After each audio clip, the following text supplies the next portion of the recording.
Hello everyone. In this video, I will try to discuss this problem F equal product of the educational code forces around 95 div 2.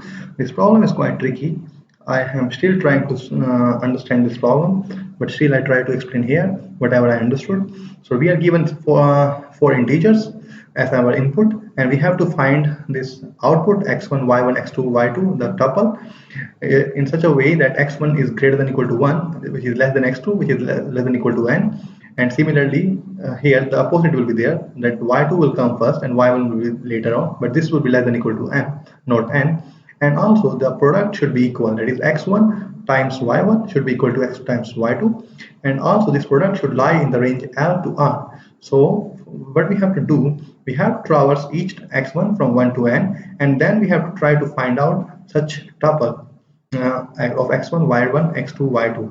And our ranges of n and m are 2 into 10 to the power 5, and our ranges for L and R is from 1 to nm. So let us try to understand this problem in the whiteboard, and if we are not able to find the suitable tuple, then we will simply print -1.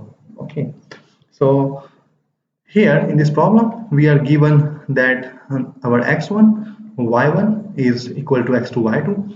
So since x1, y1 is equal to x2, y2, so we can say that since x2 is greater than x1, so we can write this as x2 by x1 is equal to y1 by y2, and since x2 is greater than x1, so this ratio is always greater than 1, and we can assume that this ratio has the value when it is irreducible. The fraction value is, say, C by B.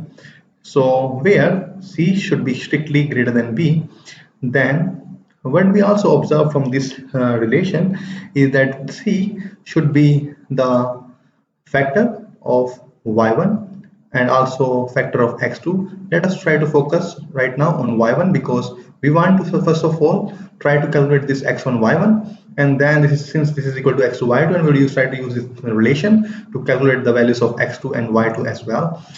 So C is a multiple, C is a factor of y1, and B is a factor of x1, and these factors are in such such that one factor, the factor of y1, is strictly greater than the factor of x1. So since we are having x1, since we are fixing x1, so for fixed x1, we know that x1 y1 is less than equal to L, and like greater than equal to L and less than equal to R. So what we can do is like our y1 can have the range of y1 will be from L by x1, which is the ceiling. We can also say the ceiling of L by x1, because if this is a some decimal, that is, say, for example 28 point something, then it should be 29, because 28 doesn't make sense. And also this should be less than equal to the floor of R by x1. So we have a range of value of y1, and for this value of the range we have to find out all the in the whole range, which is possible value for y1. We will try to calculate all the divisors. We will put all the divisors of numbers in this range in a set. So we call the set as, so we'll insert all the divisors of y1 in this set, and also then we will going to iterate through each divisor b of x1. So our b of x1 will be, we will iterate over each divisor of b is belong to some divisor of x1. So for each divisor of x1 we will iterate, and then we will try to find out in this set whether there is an element C which belongs which is actually which is equal to, so since C is greater than B, so C should be upper bound of this divisor B in the set. So if we able to find such element which is upper bound in the set, so upper bound, sorry for my poor handwriting, so I'm trying actually, s dot upper bound of this number b. So if we find we will, this c is actually this star, that is the value. So if the c is like, since this number, if this is not equal to s dot n, that is we are able to find some number c in the set which is greater than b. Also we have this condition that x2, since x2 by x1 is equal to c by b, so x2 will be equal to c by b times x1, and we also know that x2 will be less than equal to n. So our c value should be such that it should also be the upper bound which we have found over here. This should also satisfy this constraint as well, that it is less than equal to n by x1 by b. And let us say x1 by b, for the sake of simplicity, to be a, which is like the multiple. So if this c is less than equal to n by a, then and also satisfy this condition that c is greater than b from this condition of upper bound, so then we can say that we have found the ratio of x2 by x1, which is equal to c by b. And that ratio, since we have the value of x1 already, so then we will want to just multiply this x1 to this ratio, to this ratio, to calculate the value of x2. Why it's not erasing? Yeah, so we will just multiply this by x1 to calculate the value of x2, and now we are left with to calculate the value of y1 and y2. So since we know, if we can find any value of y1 or y2, then we can find the other value using the ratio.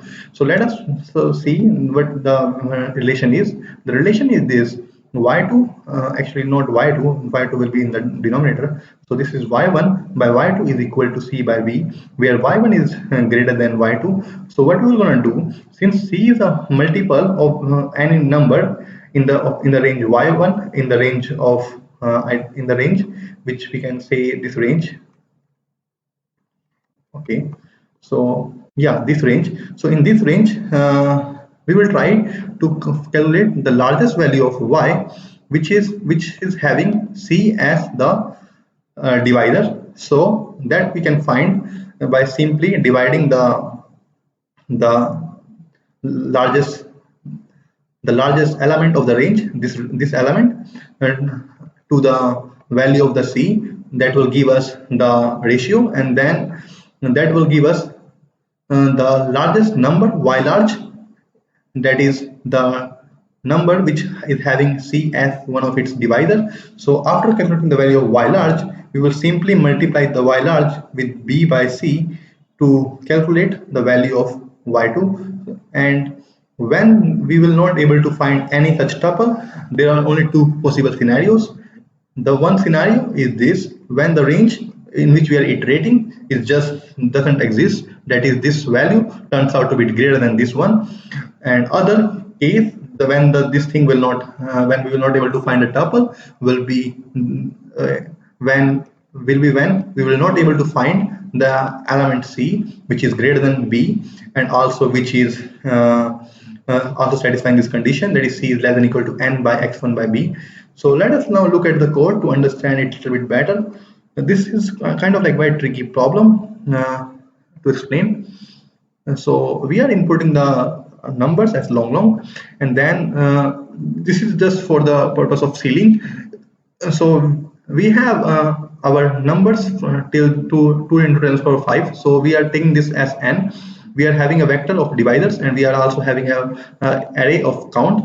And then what we are doing is, like, we are calculating the divisors of all the numbers till that point, till the number n, and then we also have a set.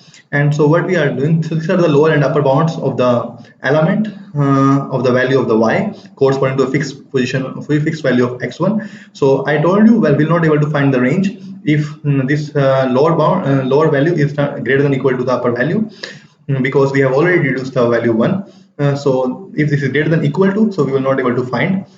Otherwise we will try to put all the divisors in the set until we like in the range. It is this process is actually in the to put all the divisors of the numbers in the range in a set S, and then for each divisor of x1, what we are doing is like we are calculating the multiple, and then we are also calculating the value of c, and we are checking that well c exists, that is c is in the set, and also c satisfies this condition of less than equal to n by a, and if c satisfies this condition, we will say this as c, and the largest number, the multiple of the largest number will be our r, this in the range, the maximum number of the range, divided by this element, and so our x1 will be a into b. We can also say it as x1, and our x2 will be c by b into this c by b into this our multiple, which is a,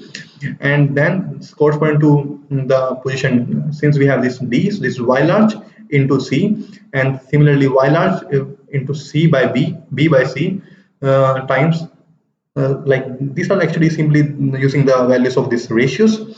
So yeah, so we'll output and we'll say okay equal to true. If it is not okay, then we'll simply output -1, that is we are not able to find such c which is satisfying these two conditions. So I hope you understand. It is really crazy and tough problem. It is like rated 3000. I have seen that, and it is just beyond my level. I just try to still explain this. And regarding the problem G, I told you guys to just and that I will explain this problem G today, but I don't think so that I can explain the solution to G today. So with that note, I am sorry for that. With that note, I terminate now.